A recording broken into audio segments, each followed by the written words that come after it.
Ok, chicos. Entonces, la sesión anterior nos quedamos acá. Nos quedamos en importar una base de datos que estaba en formato CSV, ¿no? Vamos a correr hasta acá. Lo voy a pasar por chat. USAID, creo que no lo subí todavía al IDEO. Y nos quedamos acá, ¿no? Estábamos abriendo esta base de datos en formato CSV, que era una base de datos en formato texto, pero las columnas estaban separadas por algún tipo de elemento, por un espacio, por un punto y coma. También podía estar separado por solamente una coma, un slash. Podía estar separado por varias cosas las columnas, pero estaba en formato texto.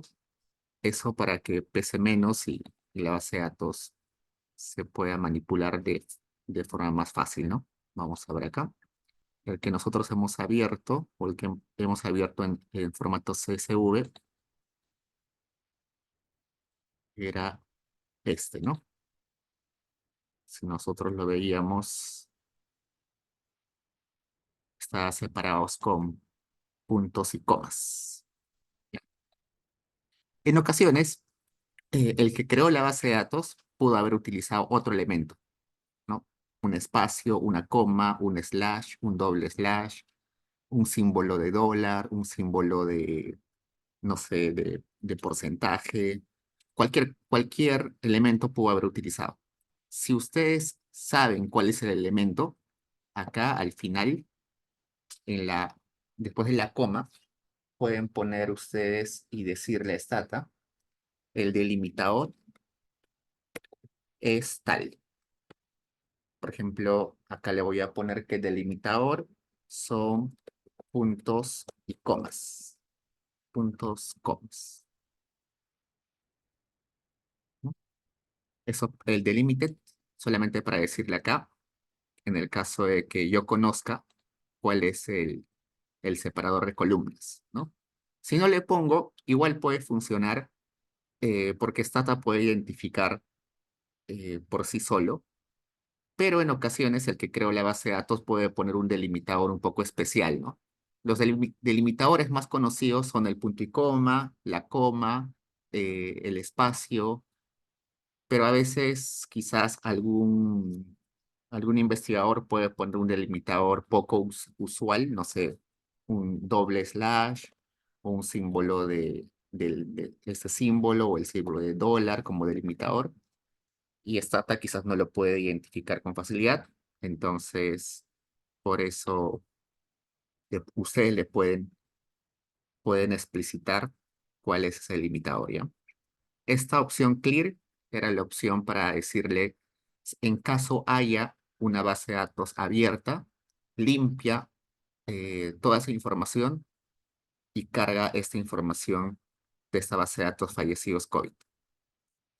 También podrían poner la opción replace, que básicamente es lo mismo que el clear, que le dice, si hay una base de datos abierta, reemplázala con esta, ¿no? Entonces, también podrían poner replace en lugar de clear, pero no pueden poner ambos a la vez, ¿no? Uno de los dos deben poner clear o replace.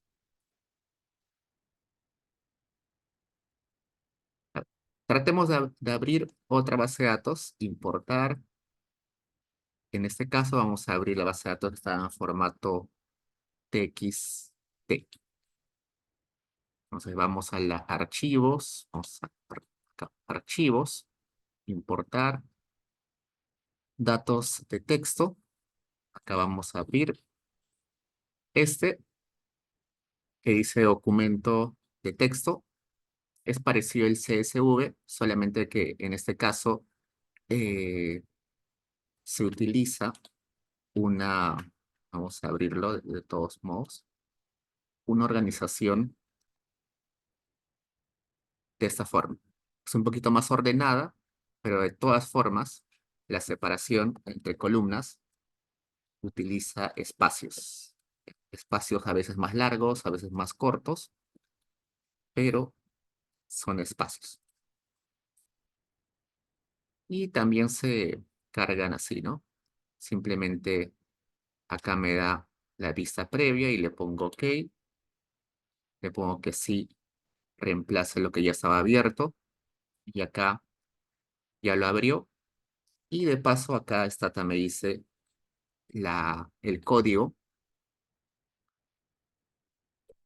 que debería utilizar en caso quiera volver a importar la misma base de datos, ¿no? Acá vamos a...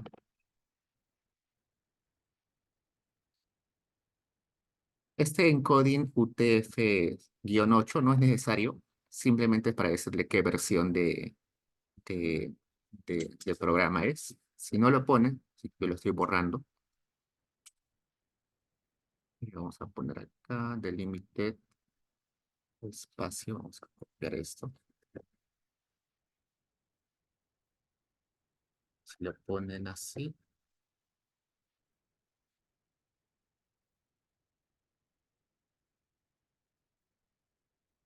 a ver, acá debe haber un error. Acá hay un espacio. Acá no me está corriendo porque acá hay un espacio que me olvidé borrar. Pero ahora sí. Ya. Entonces, si no pongo el delimitador normal, si no pongo ese formato que me aparecía como eh, acá estaba, ese formato que dice encoding, que es la versión del programa, no hay problema, igual funciona. ¿Ya? Entonces, como se pueden dar cuenta, el comando típico para importar base de datos es import, ¿no? Y luego de import le pongo delimited en caso sea una base de tipo texto, pero también puedo importar otros tipos de formato. Puedo importar Excel, simplemente ponerle import Excel y luego el nombre del, del archivo. También puedo importar formato ODBC, formato infile, formato infix, formato SAS, formato SAS Export 5, formato SPSS, FRED, eh, este formato Haber, DBase, este formato que utilizan los geógrafos usualmente, que es un SP Shape, que es un shapefile, que también vamos a utilizar, pero cuando hagamos mapas, ¿ya? Entonces, todos esos formatos se pueden importar con este import, con ese comando import. Eh, Si bien es cierto, es el comando básico para importar, no es el comando más eficiente. A lo largo del curso vamos a utilizar otros comandos para importar algunas bases de datos. Por ejemplo, yo les comenté la semana anterior que para importar archivos SPSS eh, no era tan bueno este comando import, sino hay otro comando. Vamos a... Es un comando más especializado y hay que instalarlo, no está por defecto descargado en Stata. Por eso la vamos a utilizar después, ahora todavía. Entonces, eh, también vamos a ver un ejemplo ahorita de Excel, ¿sí? Vamos a importar un archivo de Excel. Yo les pasé acá en el Paideia un archivo en Excel que se llamaba PWT101. Ya les comenté a qué se refería ese archivo, esa, ese Excel. Es el Penn World Table, donde tiene información de variables macroeconómicas para más de 180 países desde 1950. Entonces vamos a importar esa base de datos. Entonces lo importamos, sabemos que está en Excel y le ponemos el directorio o la dirección donde está, ¿no? En este caso está en toda esa dirección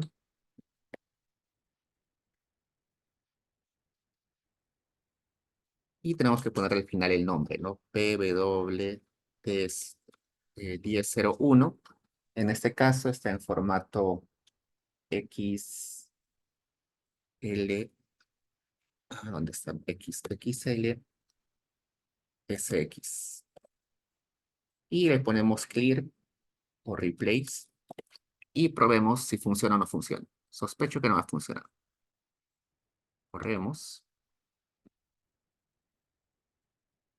Funcionó, pero cuando abro la base de datos, acá me sale esto. No está la información que quiero. ¿Por qué? Porque este Excel tiene varias pestañas. Creo que tiene 3 pestañas. Y la pestaña que abrió es la pestaña principal, que en este caso era una pestaña carátula nomás. Esperemos que cargue, ¿no? Esta pestaña, la principal, la que dice Info. Y es una carátula nada más. Por eso es que importó solamente oraciones. Lo que me interesaba importar era esta pestaña que se llamaba Data, porque acá sí están las variables y las observaciones. Entonces, cuando tiene varias pestañas, un Excel, tengo que ponerle al final esta opción de decirle pestaña, eh, Shift, y el nombre de la pestaña. En este caso, esa pestaña que me importaba se llamaba Data, ¿no? Le pongo Data.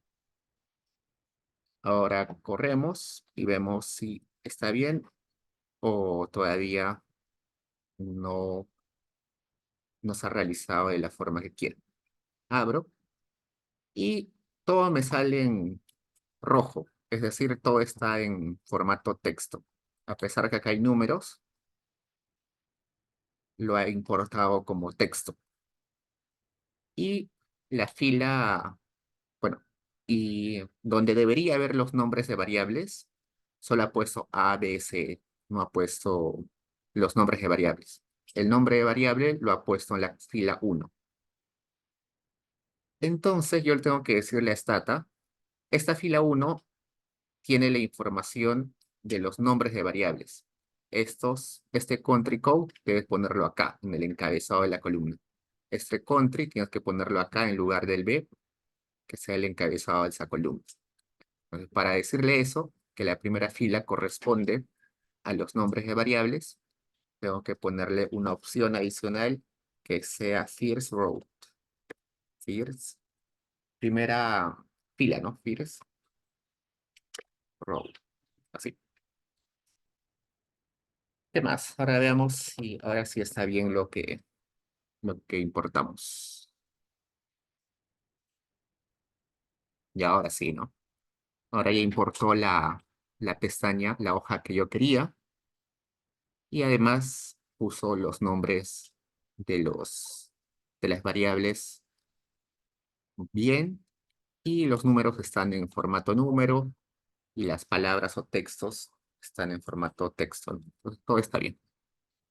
Entonces, esa es la forma de importar Excel.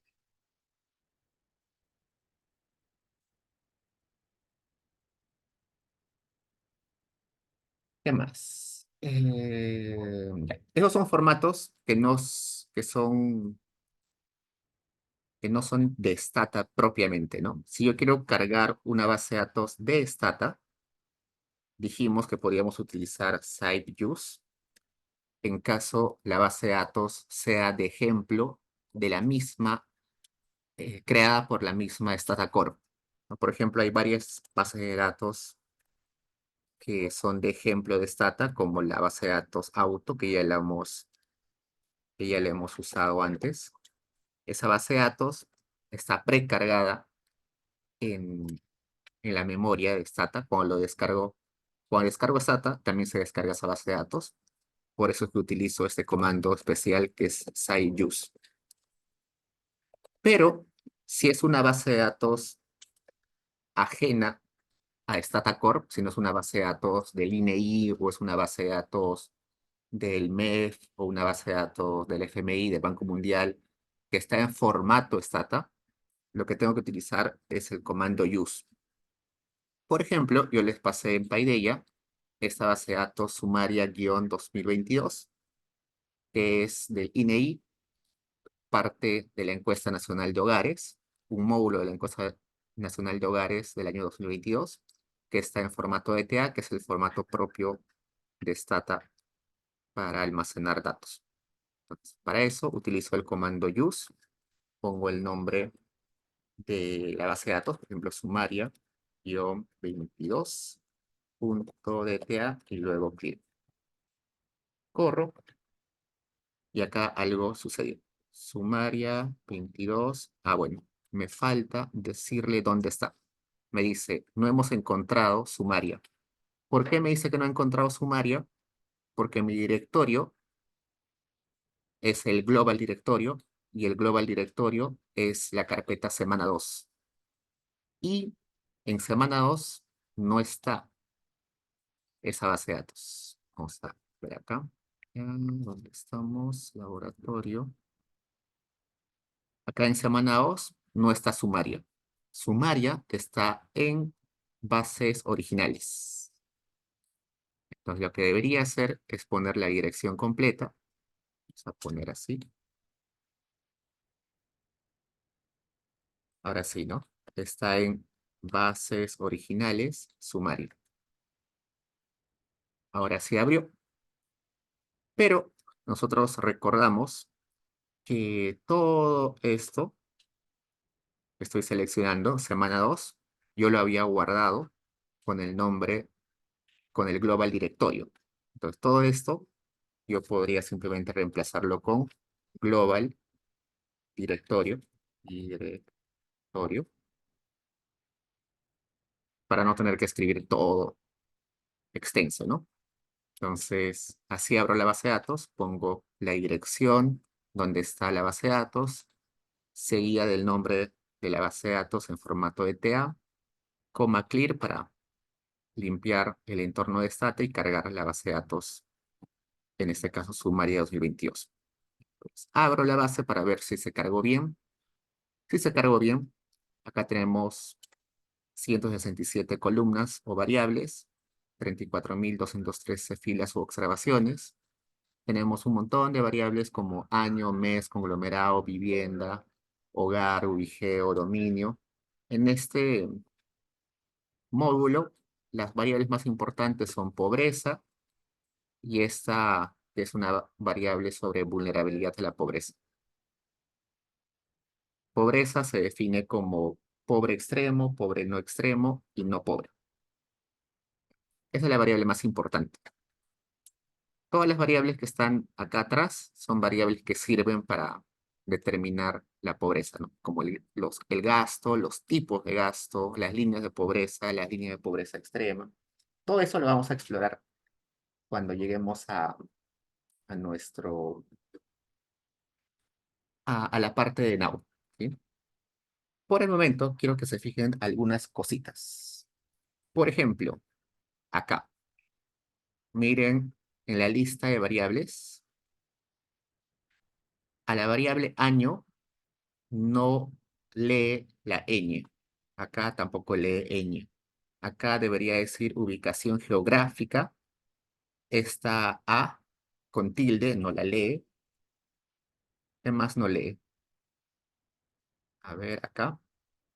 Públicas, que lleva tilde en la U. El U con la tilde no la reconoce Stata. Acá en niño la ñ no reconoce. Acá número, el U con la tilde no reconoce.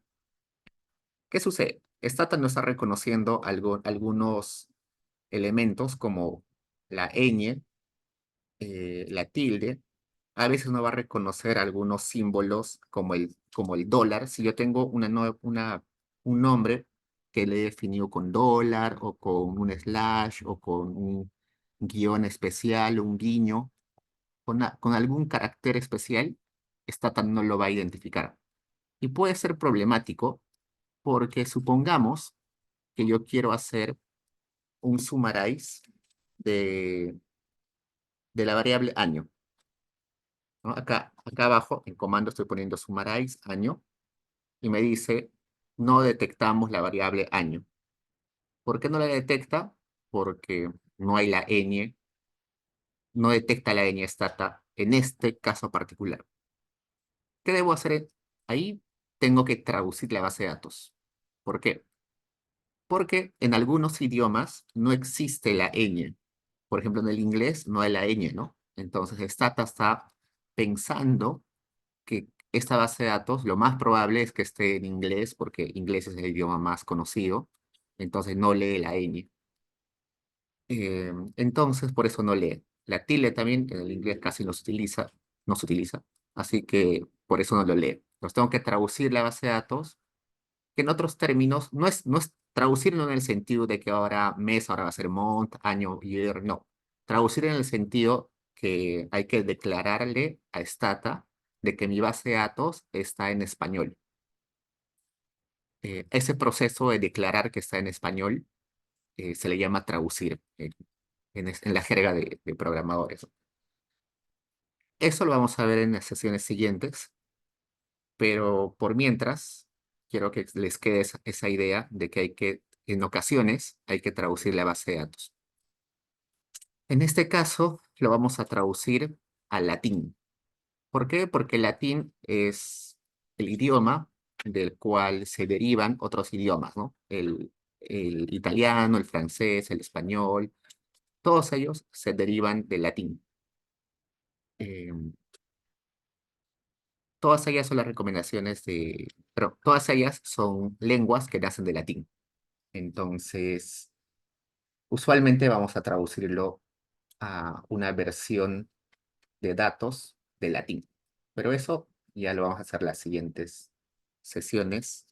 Ahorita vamos a continuar con otras cositas. ¿Siempre es necesario hacer esa traducción? No. Solamente en el caso que ustedes encuentren, eh, en el caso que ustedes encuentren esos valores que no se pueden leer. ¿Sí?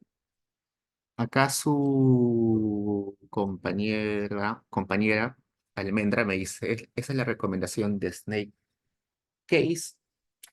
No sé a qué te refieres con Snake Case.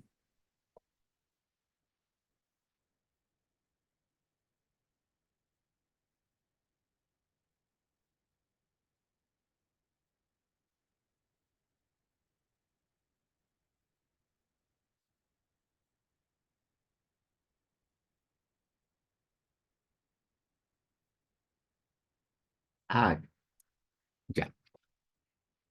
Sí, ya, hace años no entendí eso. Case creo que es esta convención, no, se le dice un acuerdo, una convención entre programadores donde hay que escribir el código, las variables de cierta forma, ¿no? A eso creo que se refiere, como un estilo de escritura, algo así. Ujú. Exactamente a eso. En lo habitual, uno debería evitar utilizar variables o elementos raros en su código. Sí, es una convención de escritura, ¿no? El código tiene que utilizar elementos lo más simples posibles. Entonces, la ñ no se debería utilizar porque es un elemento que no aparece mucho. No sé, por ejemplo, en alemán, ustedes seguro ven fútbol o deportes y hay muchos nombres de algunos alemanes que tienen elementos, que tienen palabras o caracteres bien raros, ¿no? Como un puntito encima de una letra, dos puntitos, tres puntitos, como una cola, algunas palabras, creo que a la O le ponen una colita, ¿no? Esos son elementos que son particulares de ciertos idiomas que se deberían evitar utilizar. La ñ también es un elemento particular del español y de algunas otras lenguas que también no se debería utilizar. Las tildes tampoco, los guiños tampoco. ¿Ya? Entonces, acá creo que el INEI sí podría cambiar, ¿no? En lugar de poner año, quizás lo podría poner year en inglés o año, algún tipo de carácter distinto, ¿no? Pero bueno, al menos en las bases del INEI siempre hay que hacer la traducción por ese problema de la variable año. ¿Qué más? Aprovechando eso que comentó su compañera de esa convención, ¿qué sucedería si yo escribo si el nombre de mi base de datos sería sumaria, espacio, 2022? Vamos a Vamos a acá. Vamos a copiar este sumaria acá a la semana 2, ¿ya? Para que sea más sencillo el ejemplo.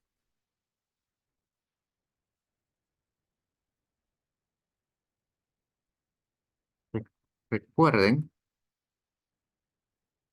vamos a regresarlo como estaba al inicio. Estaba así al inicio, ¿no?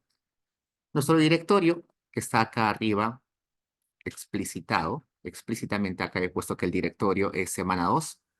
Si mi base de datos está en el directorio, solamente debo poner el nombre de la base de datos.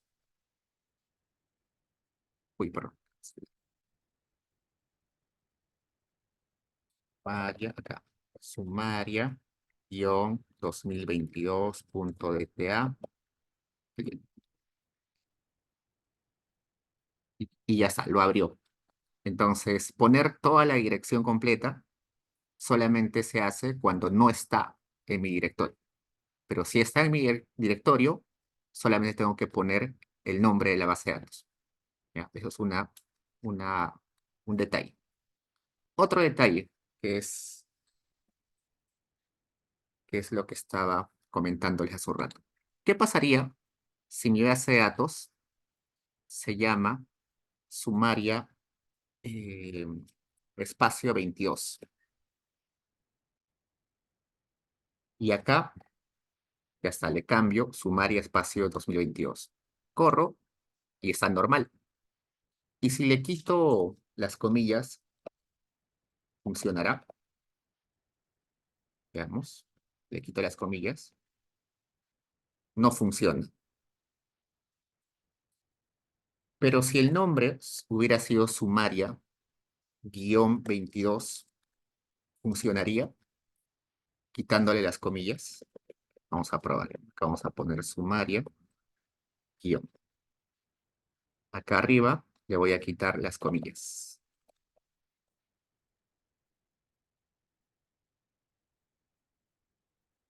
Le he quitado las comillas y sí abrió la base de datos sumaria guión 22. Pero acá abajo, cuando es sumaria espacio 22 y le quito las comillas, no abre la base de datos. ¿Por qué? Porque acá lo que está haciendo Stata es interpretar que este espacio en realidad es la separación del nombre sumaria con alguna subopción del comando use. Por eso es que normalmente yo pongo comillas al nombre de la base de datos. Ahora sí lo abre, ¿no? A pesar que hay un espacio en el nombre, sumaria espacio 2022, sí lo abre porque al ponerle comillas le estoy diciendo que todo esto es un solo elemento, es una sola, es un solo nombre compacto. Sin embargo, si el nombre es continuo y no tiene espacios, entonces no es necesario ponerle comillas. Le pueden poner comillas o no le pueden poner comillas y normal lo va a abrir. Pero en el caso que sí aparezcan espacios, sí es sí o sí indispensable ponerle comillas. Listo. ¿Qué más? Ah, eso. Otro comando para abrir, también está el web use. El web use sirve para abrir bases de datos de Internet.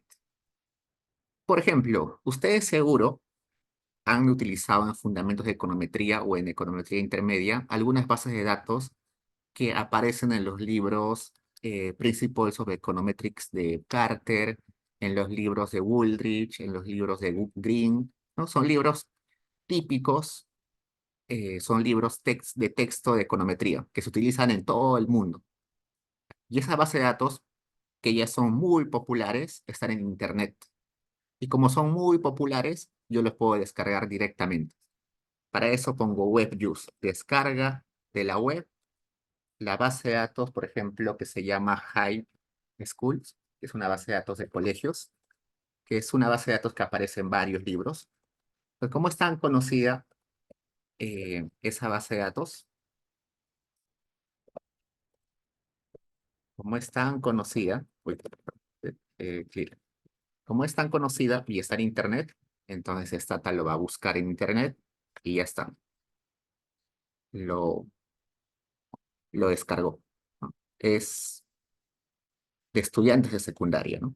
Acá está el sexo del estudiante, la raza, el- la altura, el peso, el estado donde vive, el país, el código del colegio, el identificador del estudiante. Bueno, esa base de datos seguro ustedes la van a encontrar en varios libros, ¿no? Por ejemplo, vayamos a Principles of Econometrics de Carter. Es un libro muy bueno, eh, que ya está en su edición quinta. Ese libro tiene códigos en varios programas. Está, tiene códigos en Stata, pero también en otros programas. Data Files, este no, este no. Tiene código en eViews, tiene código en Stata, tiene código o aplicaciones en Excel, en R también, es en SAS, acá está en R, acá está en SAS y en varios otros. Y como tiene aplicaciones y ejemplos en esos programas, uno puede descargar los do files, la sintaxis, el código, y también puede descargar las bases de datos. Acá está Data Files, acá hay las bases de datos están en varios formatos, acá están los de Stata, y acá están un montón de bases de datos. Todas las bases de datos son muy conocidas, no solamente las utiliza este autor, sino también las utilizan otros autores. Entonces, se puede descargar fácilmente con WebViews. Eso. Bueno, eso también es una recomendación. Este libro, utilizar este libro y los demás, también es una buena recomendación para aprender Stat, ¿sí? Por ejemplo, si yo descargo acá el do file, vamos a buscar el do file del capítulo 1 del libro. Acá está el do file, copio nomás,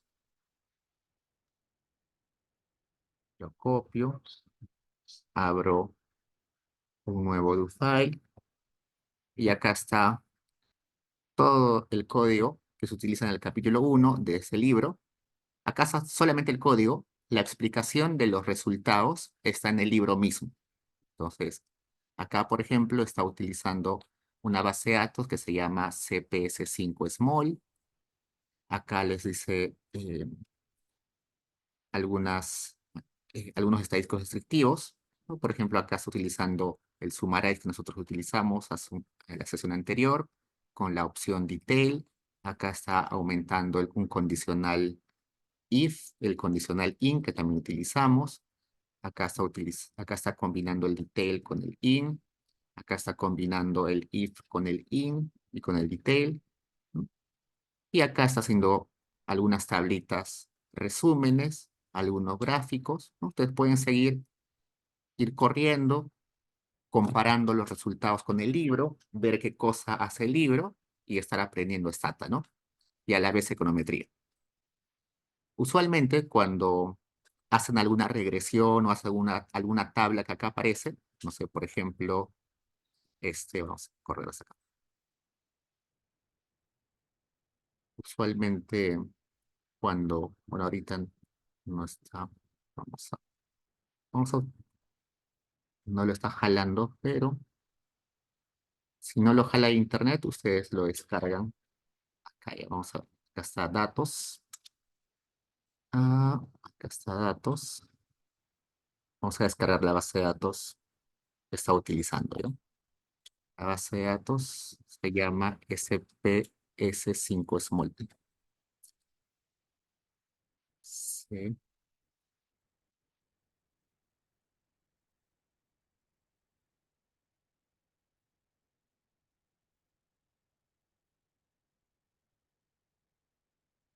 Como es la última versión, probablemente algunas de estas bases no las jale de frente porque son nuevas y por tanto poco conocidas. Pero la mayoría sí la debería jalar solito ya. Pero en este caso es una edición muy reciente.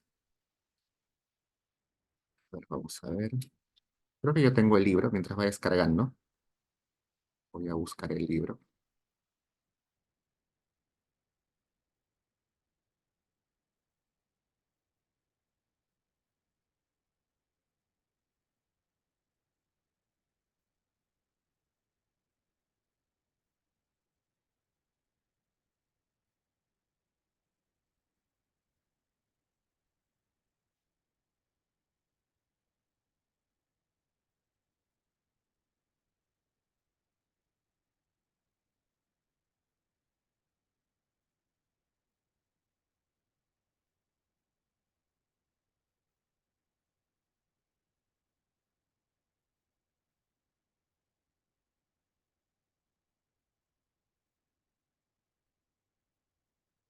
Puede ser.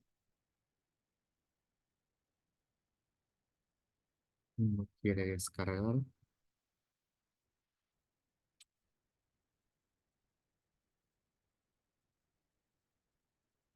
Yo ya la tenía descargada por alguna razón.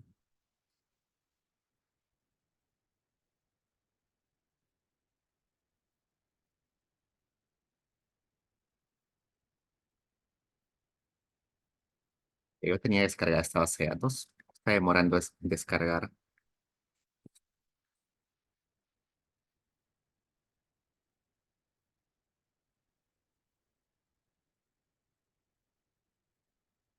Pues, por ejemplo, si en este do file de Carter crean un gráfico, ese gráfico va a aparecer en el libro. Y en el libro les va a explicar qué implicancias tiene que este gráfico esté así, ¿no? Por ejemplo, este gráfico está truncado o censurado acá a la izquierda y no es simétrico, hay una aglomeración en esta parte. Todo eso que implica para la econometría, ¿no? También seguro por ahí han hecho algún gráfico, en este caso un gráfico de dispersión, que implica que el gráfico sea así, que implica que acá haya poca variabilidad y acá haya alta variabilidad para la econometría. Por acá seguro están haciendo un test de hipótesis, ¿no? Acá están calculando p-values. ¿Qué es el p-value? ¿Para qué sirve? Eh, ¿Qué valores críticos se utilizan en el p-value? Todo eso está acá. Les dan el código para calcular esas cositas y en el libro seguro va a estar va a estar la explicación. Ah, aprovechemos, justo ahorita me doy cuenta que acá está esto. ¿Se acuerdan que en la primera sesión yo les comenté que existía un archivo que se llama logfile? Logfile, ya, acá está. Acá justo está utilizando un logfile.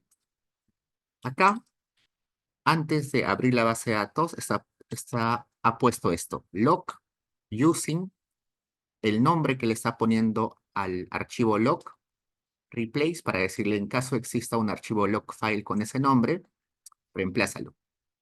Entonces, esta línea sirve para abrir o crear un log file desde cero. Yo, vamos a vamos a decirle change directory, ¿ya? Change directory, semana 2. Ese log file ya se ha abierto acá, estoy corriendo. Acá me dice, eh, el user, la persona de esta computadora, acá dice sin nombre, probablemente si fuera mi computadora, esa es la computadora de la universidad. Si fuera mi computadora, acá diría Diego Quispe, es el nombre del usuario. Este usuario ha creado este log file y lo ha creado el 27 de marzo del 2024 a las 9:13 con 32 segundos. Luego utilizo todo esto, abro la base de datos, corro, hago gráficos, hago regresiones, hago un montón de cosas, hago un montón de cosas durante el día. Mi jefe me envía a hacer gráficos, tablitas, un montón de cosas. Y al final de del día de trabajo, cierro mi sesión poniendo log close para cerrar el archivo log. Y acá me dice, el usuario ha cerrado el log file el 27 de marzo del 2024 a las 9:14 con 40 segundos. Y acá en mi directorio ha guardado este archivo, el que dice chap01, que es un archivo CMCL, que es un log file. Si yo abro ese log file, me aparece todo esto. Se ve feo, pero si yo lo abro desde Stata, lo puedo abrir de esa forma. View, el nombre del log file y su formato que es CMCL. Lo abro y me aparece esto. Esto me dice a la hora que he abierto la sesión, me da todos los códigos que he utilizado, me da las tablitas que he logrado hacer durante esa sesión y me da todo. Si cometí algún error durante esa sesión, también va a aparecer error. Me da todas las tablitas, los comentarios, todo. Y finalmente, acá me dice, el usuario terminó y cerró la sesión a esta hora. ¿Para qué sirve eso? Sirve para hacer seguimiento, cómo va avanzando tu equipo mientras hacen una investigación. Como les comenté, si no sé, si hay un investigador que contrata un asistente, este investigador le va a decir que utilice los log files. ¿Para qué? Para saber qué es lo que ha hecho el asistente durante todo el día, ¿no? Entonces el asistente seguro, al asistente le va a aparecer esto, la hora que ha empezado a utilizar Stata, la hora a la cual ha terminado de utilizar Stata, le va a salir todos los análisis estadísticos y econométricos que ha realizado durante la jornada, y eso se lo manda luego al investigador, el investigador revisa, ¿no? Y se da cuenta en que se ha equivocado y todo eso. Hoy en día ya es poco usado, eh, porque en realidad eso de hacer un seguimiento demasiado estricto, ver qué ha hecho exactamente eh, el asistente, ya no es tan importante, ¿no? Ahora lo que importa es el resultado final. Tú le pidas a tu asistente que te dé los gráficos y las regresiones completas. No me importa cómo llegaste a eso, no me importa si te demoraste 1, 2, 3, 4 horas o toda la noche o todo el día. No me importa si, si tuviese que hacer transformaciones de Excel a Stata, a R, a Python, no sé. Lo que me importa es que me presentes el resultado final, ¿no? Por eso es que hoy en día ya no se utiliza mucho. Pero de todos modos, sepan que existe porque en algún momento alguien les puede pedir. Entonces, lo que deberían mandarles si les piden es este archivo, ¿no? Y ese archivo ya lo abre el investigador. Hasta ahí preguntas, chicos.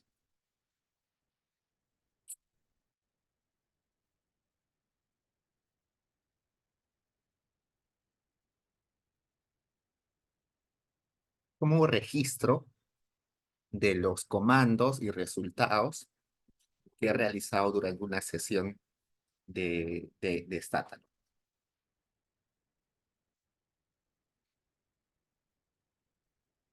Los que están llevando econometría, les recomiendo este libro que les mostré, el de Carter. Creo que es el que explica con mucha más sencillez cómo interpretar los resultados de Stata. eh, y está separado bien bonito en varios temas, ¿no? Desde regresiones lineales simples, pruebas de hipótesis y todos los modelos que ven en fundamentos en econometría intermedia. Creo que el Wooldridge, el Green y todos ellos ya pasaron un poco de moda. Este libro tiene información más reciente. Ok, sigamos. ¿Qué más? Ok, pues, resulta que a veces las bases de datos son demasiado grandes y son imposibles de abrir en su máquina porque su máquina tiene poca memoria o es muy lenta, su capacidad no es tan buena. Y eso suele suceder, por ejemplo, en censos. El censo del Perú es un censo con más de 30 millones de observaciones, con un montón de variables. Así que inclusive el INEI, cuando lo sube a su portal de internet, lo sube partido por departamentos, ¿no? Primero sube un archivo de Lima, otro de Cusco, otro de Puno, y a pesar de que lo sube así partido en, según departamentos, sigue pesando mucho, ¿ya? Imaginen Lima nomás, ¿no? Lima, que tiene casi la tercera parte de la población del Perú, alrededor de la tercera parte de la población del Perú, su base de datos debe pesar un montón, ¿no? Y abrirla a veces va a ser imposible en su computadora, ¿no? Por ejemplo, el trabajo final que yo les voy a dejar posiblemente utilice el censo del 2017 y estoy segurísimo que no les va a abrir en sus computadoras porque mi computadora tampoco abre y eso que es una buena computadora porque me la dio la universidad. La universidad nos da una computadora que es muy buena, pero aún así no abre. Entonces, para esos casos, lo que uno puede hacer es abrir parcialmente las bases de datos. Abrir parcialmente la base de datos. ¿Cómo así? Solamente voy a abrir la base de datos con las variables que me interesan. Por ejemplo, yo tengo acá mi base sumaria 2022. Supongamos que es una base muy grande. Supongamos. Sabemos que en realidad no es tan grande, pero supongamos que es enorme. Entonces, ¿qué hago? Después del use voy a poner la lista de variables que quiero abrir. Por ejemplo, quiero abrir la variable conglome, que es el código de conglomerado, vivienda, que es el código de vivienda, hogar, que es el código de hogar, ubigeo, que es el código del distrito. También voy a poner dominio, que es una separación geográfica que se hace del territorio peruano, estrato, ¿qué más? No sé, cantidad de miembros cantidad de miembros que hay en cada hogar, total de miembros del hogar,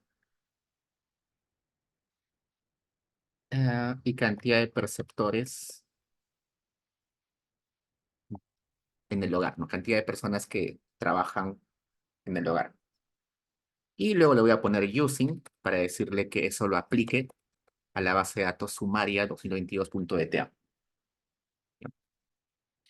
Entonces, esta base de datos sumaria completa, tenía 167 variables, pero yo solamente quiero que abra 3, 4, 5, 6, 7, 8, 9 variables. Entonces corro. Acá me dice que está mal escrito esta variable. Mie perjo. Ya está. Y solamente he abierto esas 9 variables. Entonces, es una forma de abrir parcialmente la base de datos. Y tiene bastante sentido, ¿no? Porque cuando nosotros hacemos una investigación, es imposible que utilicemos todas las variables, ¿no? Sumaria tiene 167 variables. Es imposible que vayamos a utilizar 169 variables. Hoy en día, las investigaciones utilizan muy pocas variables. Si ustedes revisan investigaciones de hace 15, 20 años, eh, las regresiones que se publicaban en esos tiempos tenían 25, 30, 35, 40 variables explicativas, pero 40 variables independientes. ¿Ya? Con el tiempo, los econometristas han dado cuenta que eso está mal porque uno puede incurrir en el problema de, de, mm, del uso de variables irrelevantes porque el uso de variables irrelevantes aumenta tu R cuadrado. ¿No? Recuerden que el R cuadrado es el porcentaje de la variabilidad de tu variable y, que es explicada por la variabilidad de tus variables x. Ese r cuadrado va de 0 a 100%. Mientras más cerca al 100% esté, tu modelo es más, explica mejor a tu variable y. Y resulta que ese r cuadrado aumenta siempre que uno aumenta variables. Si esas variables que aumento son relevantes o son irrelevantes, da igual. Siempre el r cuadrado aumenta. Entonces hay este sesgo de que un investigador puede meter variables irrelevantes para que su r cuadrado aumente artificialmente. Entonces, hoy en día, cuando abren investigaciones muy recientes, los investigadores utilizan 4, 5, 6, 7 variables máximo, muy pocas variables. Entonces, esta base de datos de 167 variables por las puras tantas variables, ¿no? Entonces, eh, por eso,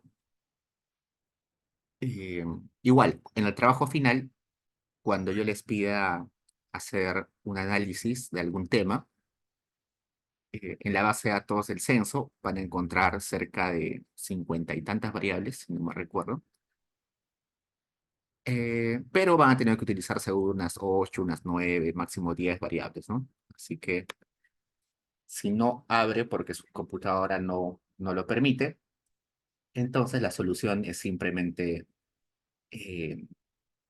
simplemente abrirlo parcialmente con las variables que sí o sí van a utilizar. ¿Qué más? Hasta ahí preguntas, chicos.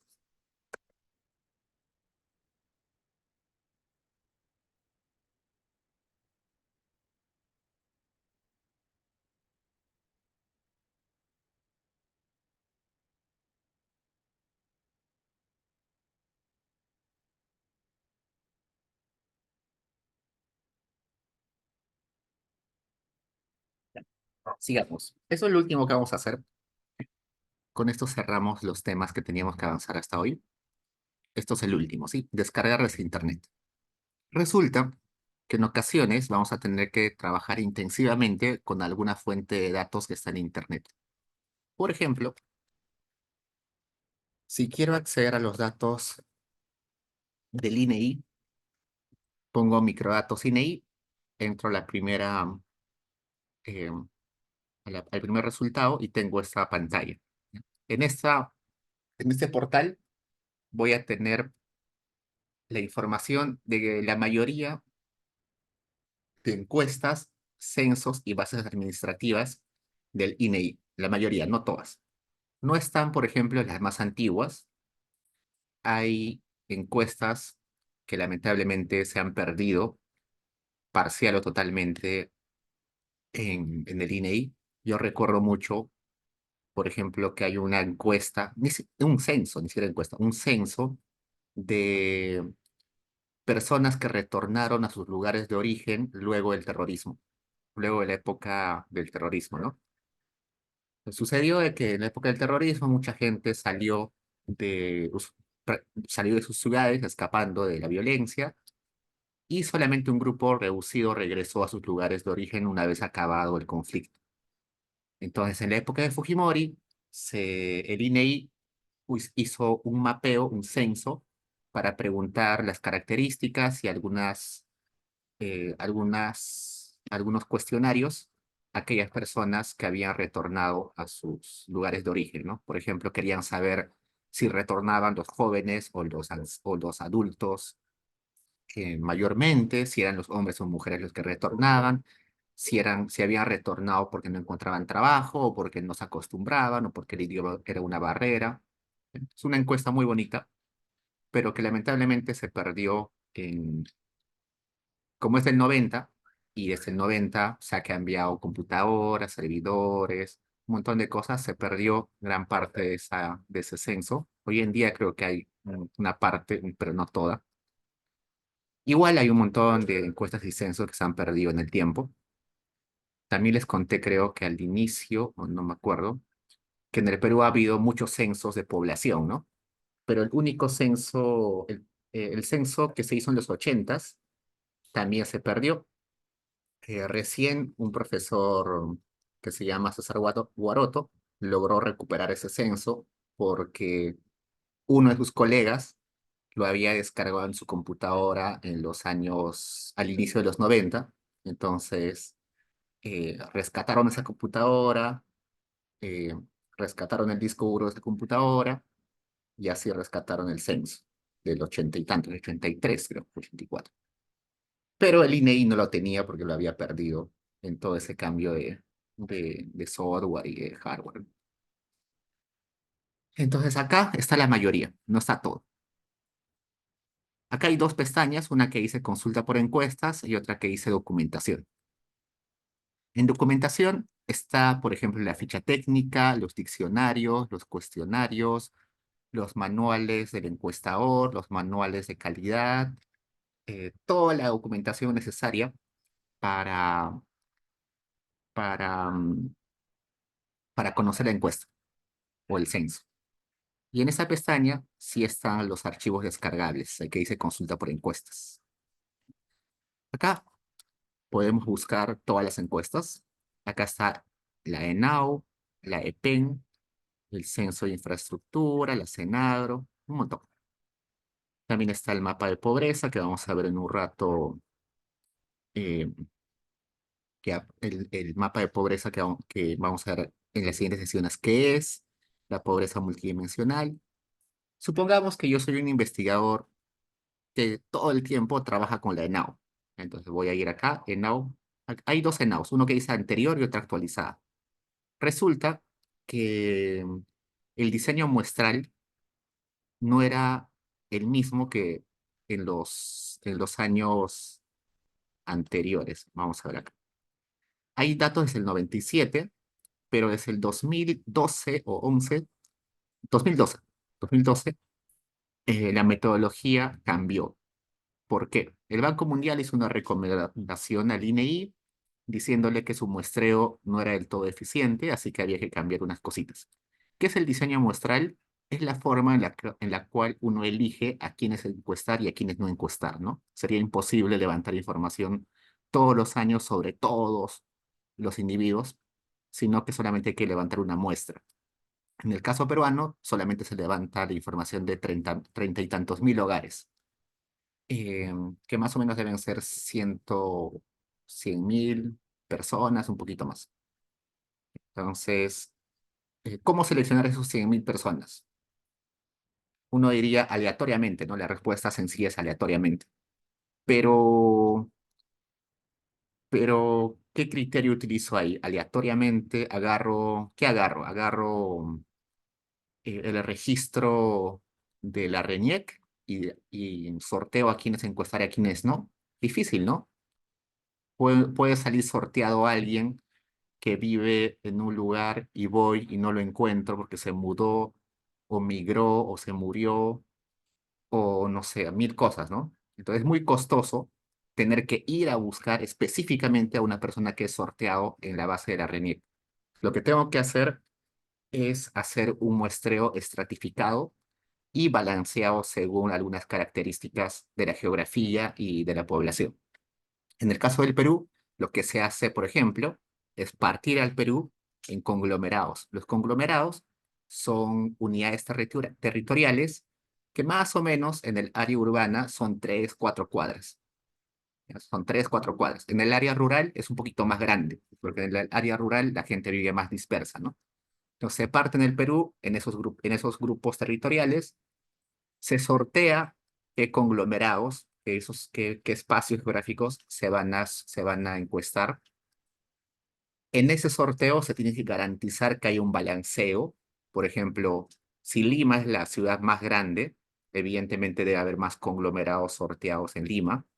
Si Puno tiene menos población, debe tener menos conglomerados sorteados. Eh, por ejemplo, también tengo que garantizar que haya conglomerados para todos los distritos o para la mayoría de distritos. Eh, Luego de sortear en los conglomerados, recién sorteo a los hogares o a las viviendas que voy a encuestar dentro de cada conglomerado. ¿no? Eso se le llama estratificado. Se elige por estratos, se elige considerando la geografía, se elige considerando algunas características de la población, ¿no? Como les dije, los conglomerados son distintos en la zona urbana que la rural. Pues ahí se está tomando en cuenta que la densidad poblacional en la zona urbana es más, hay más densidad poblacional en la zona urbana y en la rural no. La gente anda más dispersa, ¿no? Entonces, entonces hay que considerar muchas cosas para hacer esa aleatorización y saber a quiénes encuestar y a quiénes no. Y en el 2012 se hizo ese cambio, ¿no? Por eso que acá aparece metodología anterior y metodología actualizada. Vamos a utilizar la actualizada. Acá aparece condiciones de vida y pobreza en ENAU y condiciones de vida y pobreza en ENAU panel. Esta ENAU es la que vamos a utilizar con más frecuencia porque es la de corte transversal, información para cada año. Esta panel es, esta panel, una base de datos panel es una que hace seguimiento a las mismas personas durante varios años. En este caso, se le hace seguimiento a un grupo de hogares durante 5 años. Pero en realidad esa encuesta panel solamente tiene usos muy particulares porque por dos cosas, por dos deficiencias. Una deficiencia es que tiene menos variables que la de corte transversal. La encuesta es más chiquita. ¿Por qué es más chiquita? Porque sería raro, bueno, ustedes imaginen que todos los años vienen una encuestadora a su casa. ¿No se aburrirían? Entonces, lo que trate de hacer eh, el INEI es que aquellos hogares que visita todos los años, todos los años eh, va, trata de hacer las preguntas más relevantes para no aburrirlos y de ese modo no se nieguen a contestar. Por eso que esa encuesta es más chiquita. Y la otra razón es que la cantidad de hogares es mucho más pequeña. Yo les comenté que la ENAO encuesta a más de 30.000 hogares.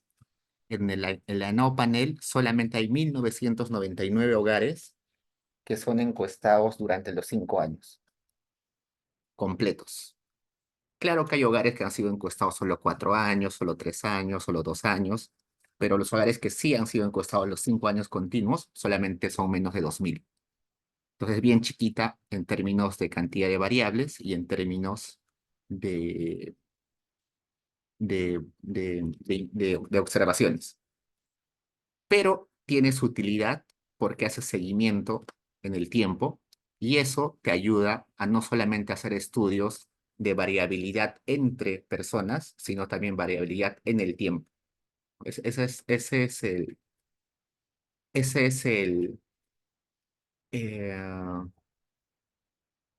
ah, esa es, se me fue la palabra. Ese es el atractivo de utilizar datos panel, que no solamente te permite ver variabilidad entre individuos o entre hogares, sino también entre periodos, el cambio en el tiempo. Con el otro, que se corre transversal, solamente puedo ver variabilidad entre individuos o entre hogares, pero no puedo ver variabilidad en el tiempo. Vayamos acá, en nuevo panel, elijo cualquier año, cada 2022, y acá me aparece en periodo anual y trimestre 1, 2, 3 y 4. Como esta encuesta tiene que reflejar las condiciones de vida promedio de la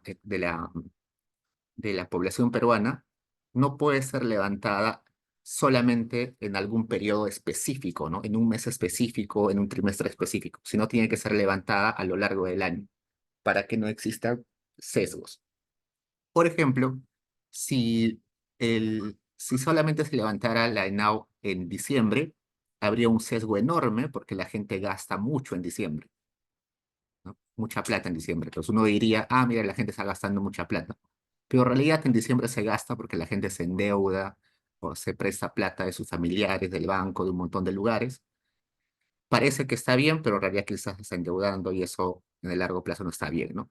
Si se levanta solamente la ENAO en enero, febrero, también hay un sesgo porque los niños en esa época no están en el colegio, y la dinámica del hogar, por tanto, va a ser distinta, ¿no? Quizás los padres trabajan menos en esos meses porque tienen que cuidar a sus hijos en la casa, o quizás en esas épocas los niños ayudan en el hogar trabajando o haciendo actividades adicionales, pero eso es solamente una situación eh, especial de esos meses, no es una situación general de la condición de vida de las personas.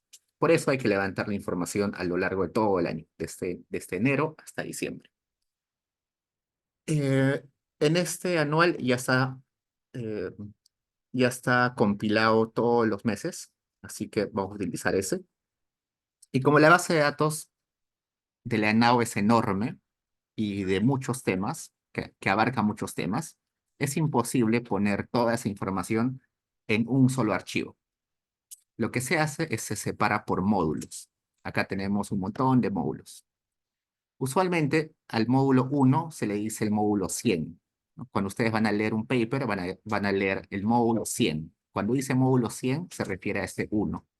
El módulo 200 sería este 2, ¿no? Y así módulo 300, 400, 500, 700. Pues, por ejemplo, el módulo 1 o módulo 100 solamente tiene características de la vivienda y el hogar. El módulo 200, características de los miembros del hogar. La 300 sobre educación, la 400 sobre salud, y así separado por varios temas. Son 29 módulos. Cuando ustedes hagan una investigación, es imposible que ustedes tengan que utilizar todos los módulos, no tienen que descargar todos los módulos. No sé, si yo quiero hacer una investigación sobre los determinantes del salario en el Perú, probablemente utilice 3, 4 módulos, ¿no? Voy a utilizar seguro este, que es sobre empleo e ingresos. Educación también, porque la educación predice bastante bien los ingresos. Quizás también características de los miembros del hogar, por ejemplo, la edad, el sexo, la experiencia, todo eso debe estar ahí. Y quizás también esto en características de la vivienda y el hogar, porque quizás la cantidad de hijos, la cantidad de adultos mayores en el hogar eh, puede determinar la necesidad de conseguir más ingresos. Entonces, cuando tienen una investigación, no tienen que descargar todos los módulos y juntar todos los módulos en un solo archivo, sino que van a tener que utilizar unos cuantos, ¿no? Si quiero hablar sobre los impactos de Caliwarma en la educación, sabemos que Caliwarma es un programa alimentario donde en los colegios públicos, en las escuelas públicas, se les da desayunos y en algunos casos almuerzos al inicio de la jornada educativa, al inicio, es decir, en la mañana todos los días, bueno, en la tarde también, cuando hay colegios. Es un poquito especial los colegios que están en frontera y los colegios más alejados. En esos colegios, Caliwarma cambia su modalidad, pero en la mayoría de casos en la mañana, ¿no? En la mañana les dan desayunos y esos desayunos se dan con algunos objetivos, ¿no? Un objetivo es que los niños vayan bien alimentados y por tanto puedan atender las clases y la jornada sea más aprovechable. Otro objetivo es incentivar a que los padres manden a sus niños al colegio porque en teoría les ahorra el costo de darle desayunos a los niños, ¿no? Entonces, como van a ahorrar en desayuno, mandan al niño al colegio. Entonces, Caliwarma podría tener un impacto en la asistencia escolar, ¿no? Entonces, si quiero estudiar el impacto de Caliwarma en la asistencia escolar, probablemente utilice este módulo 37, que es programas sociales. Probablemente utilice este módulo que es educación, también quizás características del miembro del hogar para saber si el niño tiene hermanos, si el niño tiene padre y madre o solamente uno de ellos. si vive con otras personas, ¿no? Entonces voy a utilizar solo unos cuantos módulos. Y supongamos que ustedes quieren trabajar estos temas y necesitan descargar esos módulos y también necesitan descargar de varios años, ¿no? Quieren hacer esa investigación, pero con datos desde el 2004 hasta el 2022, hasta el 2022 o 2023. Entonces, ustedes deberían descargar uno a uno los módulos para cada año, ¿no? Imagínense 4 por, no sé, por 15 años. Deberían descargar 60 archivos manualmente. Sería muy tedioso, muy aburrido, una pérdida de tiempo. Entonces, en ese caso, yo puedo, eh, yo podría, desde Stata, descargarlo automáticamente. ¿Cómo? Con el comando copy.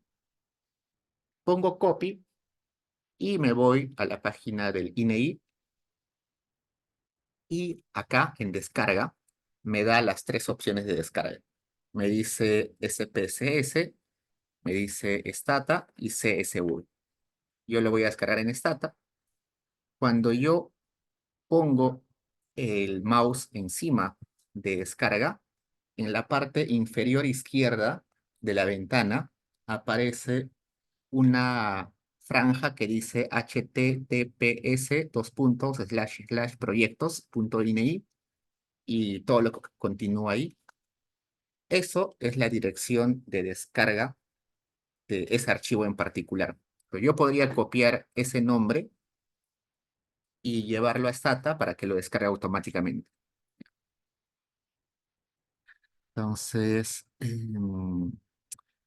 ¿cómo lo copio? Hago anticlic o clic derecho y acá pongo copiar dirección de enlace y lo copio acá.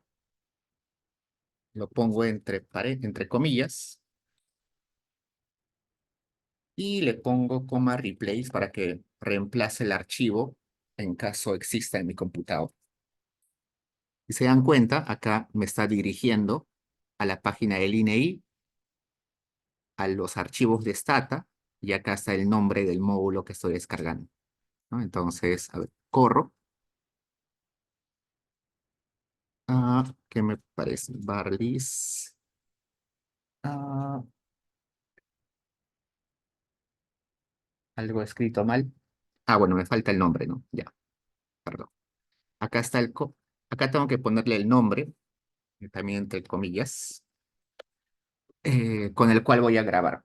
Por ejemplo, lo voy a grabar con el nombre 784 módulo 01. Módulo 01. Y yo sé que está en formato zip, que es formato comprimido, ¿no? Entonces pongo la dirección del enlace y luego también le pongo el nombre con el cual quiero grabar. Y ahora sí, acá me dice, eh, acá está cargando, ¿no? Acá abajo aparece que está cargando. Y acá me dice que está en 0, 10, 20%, 30%. Y acá en mi directorio seguro va a aparecer la descarga en un momento, cuando acabe y llegue al 100%.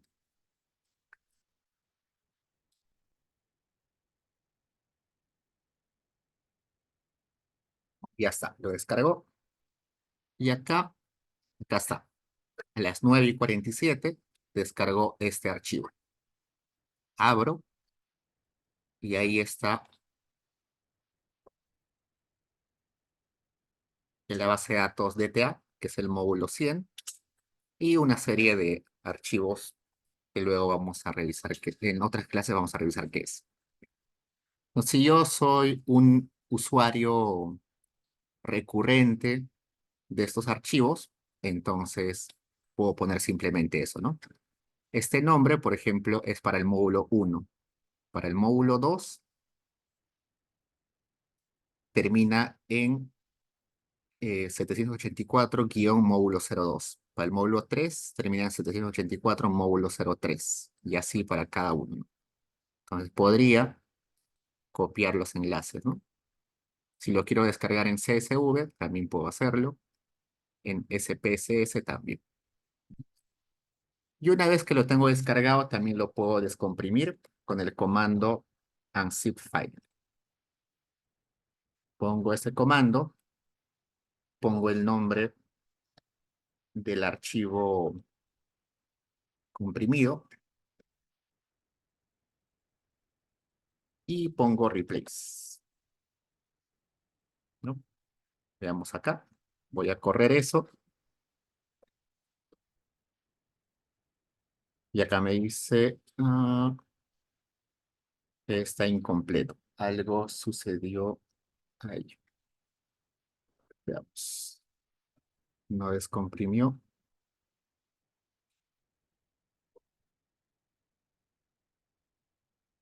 Vamos a ayuda de este comando.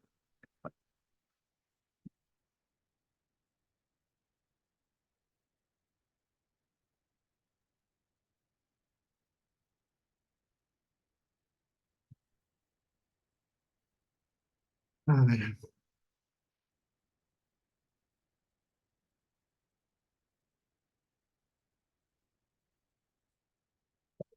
Unzip file, my files, replace.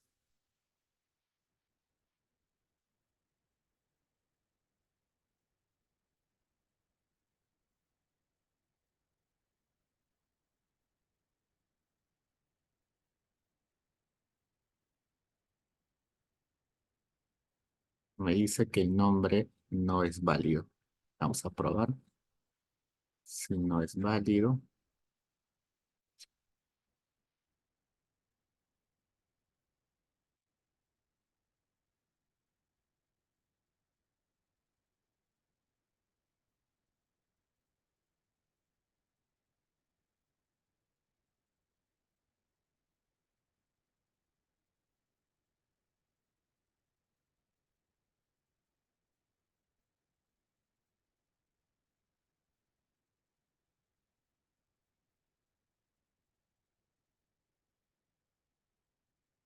vamos a volver a instalar el comando por si hay un problema.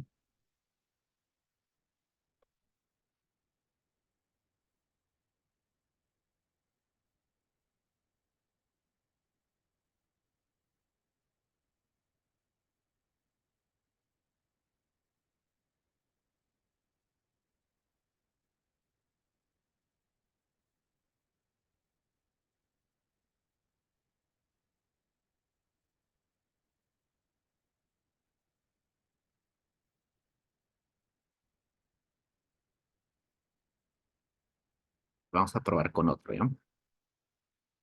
Parece que no es el comando. Acá su compañero me dice que le salió con otro archivo. Pero vamos con el módulo 2, ¿ya? Con el módulo 2. Descargo el módulo 2.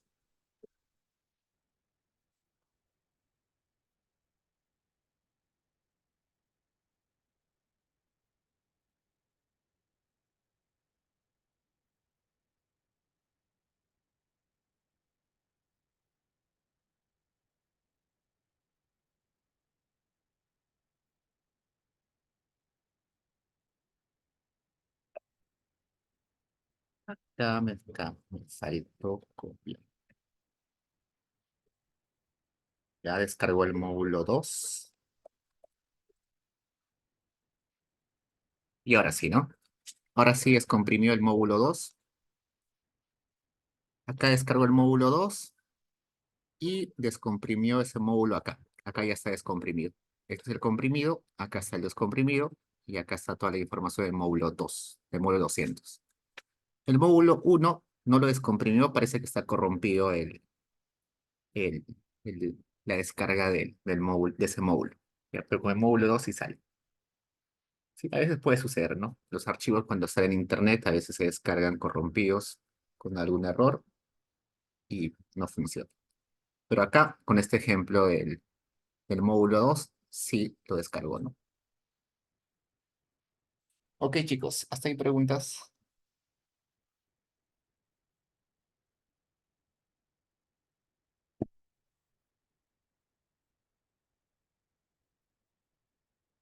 Ya, chicos. Con esto completamos lo que teníamos que hacer hasta hoy. Ya en la siguiente clase vemos más temas. Así que yo me quedo unos 5 minutos por si alguien tiene preguntas. Y si no, ya nos vemos el lunes, que el lunes ya hay control, lo recuerden. A las 8:10 hay control que dura hasta las 8:25. Es un control súper rápido, con 5 preguntas nomás. Y nada más. Que tengan un buen fin de semana y ya nos vemos el lunes. Sí, las clases están grabadas y están en YouTube, pero creo que me olvidé subir los enlaces. Voy a subir en un rato los enlaces, pero de todos modos está